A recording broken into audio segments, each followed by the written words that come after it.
నేడు RSS chief తో UP CM యోగి భేటీ కాబోతున్నారు. కౌంటింగ్ తర్వాత మోహన్ భగవత్ తో తొలి సమావేశం ఇది. యూపీలో బీజేపీ వైఫల్యం గురించి చర్చించే అవకాశం ఉంది. బీజేపీ నేతలకు అహం పెరిగిందని ఆర్ఎస్ఎస్ అభిప్రాయం వ్యక్తం చేస్తున్నట్టుగా తెలుస్తోంది. యూపీలోని 80 సీట్లలో 33 మాత్రమే గెలిచింది బీజేపీ. 2019 ఎన్నికల్లో 62 సీట్లలో గెలుపొందింది బీజేపీ. మరి ఈసారి ఈ మార్పుకు కారణం ఏంటి అన్న కోణంలో చర్చించే అవకాశం కనిపిస్తోంది. కౌంటింగ్ తర్వాత మోహన్ భగవత్ తో తొలి సమావేశం జరగబోతోంది. ఆర్ఎస్ఎస్ చీఫ్ తో యూపీ సీఎం యోగి భేటీ కాబోతున్నారు.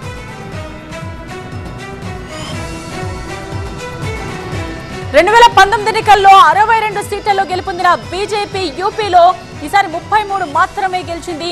సో ఈ విషయం మీదే చర్చించబోతూ ఉన్నారు. ఆర్ఎస్ఎస్ చీఫ్ తో యోగి భేటీ కాబోతున్నారు. అయితే బీజేపీ నేతలకు అహం పెరిగిందని ఆర్ఎస్ఎస్ అభిప్రాయం పడుతున్నట్టుగా తెలుస్తోంది. యూపీలో బీజేపీ వైఫల్యంపై చర్చించే అవకాశం కనిపిస్తోంది. నేడు ఆర్ఎస్ఎస్ చీఫ్ తో యూపీ సీఎం యోగి భేటీ కాబోతున్నారు. కౌంటింగ్ తరువాత మోహన్ భగవత్ తో తొలి సమావేశం ఇది.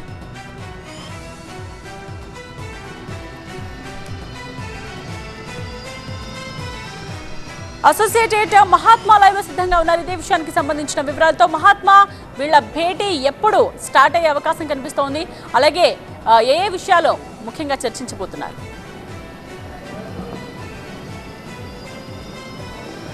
భారతీయ జనతా పార్టీ సైద్ధాంతిక మాతృ సంస్థ అయిన రాష్ట్రీయ స్వయం సేవక్ సంఘ్ చీఫ్ మోహన్ భగవత్ ప్రస్తుతం ఉత్తరప్రదేశ్ పర్యటనలో ఉన్నారు. అందులో భాగంగా గోరఖ్పూర్లో ఆయన గత 2 రోజులుగా ఆ ప్రాంతీయ కార్యకర్తలతోటి సమావేశాలు నిర్వహిస్తూ ఉత్తరప్రదేశ్లో ఆర్ఎస్ఎస్ విస్తరణకు సంబంధించి అలాగే రీసెంట్గా జరిగిన లోక్సభ ఎన్నికల ఫలితాల గురించి విశ్లేషిస్తున్నారు.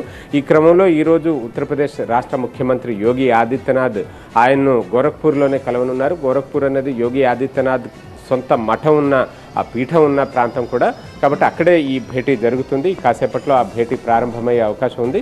అయితే ఇవాల్టి భేటీకి ఉన్న ప్రాధాన్యత లోక్సభ ఎన్నికల ఫలితాల తర్వాత జరుగుతున్న మొట్టమొదటి సమావేశం. ఈ ఎన్నికల్లో భారతీయ జనతా పార్టీకి ఉత్తరప్రదేశ్లోనే చాలా గట్టి ఎదురుదెబ్బ తగిలింది. 2014లోనైనా 2019లోనైనా అత్యధిక స్థానాల్ని ఈ రాష్ట్రం నుంచే బీజేపీ గెలుపొందింది. కానీ ఈసారి 80 స్థానాలున్న ఉత్తరప్రదేశ్లో కేవలం 33 స్థానాలకే బీజేపీ పరిమితమైంది. ఇండియా కూటమి సమాజ్వాదీ కాంగ్రెస్ వారు అత్యధిక స్థానాలను గెలుపొందిన పరిస్థితి. ఇక్కడ పడ్డ లోటే అంటే 2019లో సాధించిన 62 సీట్లతో పోల్చుకున్నా సరే ఏకంగా 29 స్థానాలు ఒక్క ఉత్తరప్రదేశ్లోనే కోల్పోయింది. దాదాపు అంతే మెజారిటీ ఒకవేళ యాడ్ అయి ఉంటే గనక సొంతంగానే ప్రభుత్వాన్ని ఏర్పాటు చేసే మెజారిటీ కేంద్రంలో వచ్చి ఉండేది. కేవలం 240 స్థానాలకే పరిమితమయ్యే పరిస్థితి వచ్చి ఉండేది కాదు. అందుకే దీని గురించి ఖచ్చితంగా ఉత్తరప్రదేశ్ రాష్ట్రంలో జరిగిన లోటుపాట్లను విశ్లేషించాల్సిన అవసరం కనిపిస్తుంది. మరోవైపు ఆర్ఎస్ఎస్కి బీజేపీకి ఈ మధ్యకాలంలో కొంత గ్యాప్ పెరుగుతూ వచ్చింది. సాధారణంగా ఎప్పుడు కూడా పార్టీ మీద ఆర్ఎస్ఎస్ పట్టు ఎక్కువగా ఉంటుంది. ప్రభుత్వం మీద పరోక్షంగా వారు సలహాలు సూచనలు పాలసీ మేకింగ్లో ఆర్ఎస్ఎస్ సహకరిస్తూ ఉంటుంది. అటువంటిది ఆర్ఎస్ఎస్ని పూర్తిగా పెడచెవిన పెట్టి వారిని నిర్లక్ష్యానికి గురి చేశారు అన్న వాదన ఆరోపణ ఉంది. ఈ పరిస్థితుల్లోనే ఆర్ఎస్ఎస్ చీఫ్ మోహన్ భగవత్ ఈ మధ్య ఒక వ్యాఖ్యలు చేశారు. ఎన్నికల ఫలితాలను ఉద్దేశించి ఆయన మాట్లాడుతూ నిజమైన సేవకుడు, నిజమైన స్వయం సేవకుడు ఎవడు కూడా అహంకారంతో వ్యవహరించరు, అంతా తానే చేశాను అంటే అంత వ్యక్తి కేంద్రంగా ఇవన్నీ కూడా ఉండవు, అంత సమిష్టి ఫలితం ఉంటుంది. కానీ అలా వ్యక్తి కేంద్రంగా ప్రచారం చేసుకోరు, అహం ఎక్కువైంది అన్న ఉద్దేశంతో పరోక్షంగా వ్యాఖ్యలు చేశారు. అలాగే ఆర్ఎస్ఎస్లో జాతీయ కార్యవర్గ సభ్యులుగా ఉన్న ఇంద్రేష్ కుమార్ సైతం ఇదే మాట అన్నారు.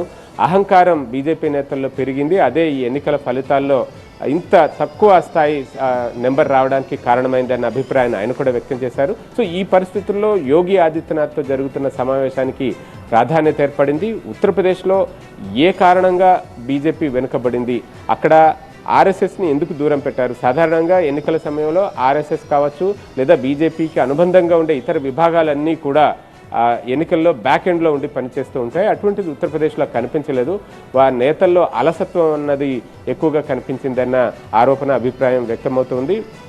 అలాగే అతి విశ్వాసం 4 అబ్కి బార్ 400 పార్ అన్న ఒక నినాదం 400 దాటుతామన్నారు. చివరికి సొంతంగానే ప్రభుత్వాన్ని ఏర్పాటు చేసే మెజారిటీ కూడా చేరుకోలేకపోయారనంటే ఇందులో ఖచ్చితంగా అతి విశ్వాసం, అహంకారం ఈ 2 కారణమయ్యాయన్న అభిప్రాయం ఆర్ఎస్ఎస్ అగ్రనాయకత్వంలో వ్యక్తమవుతుంది.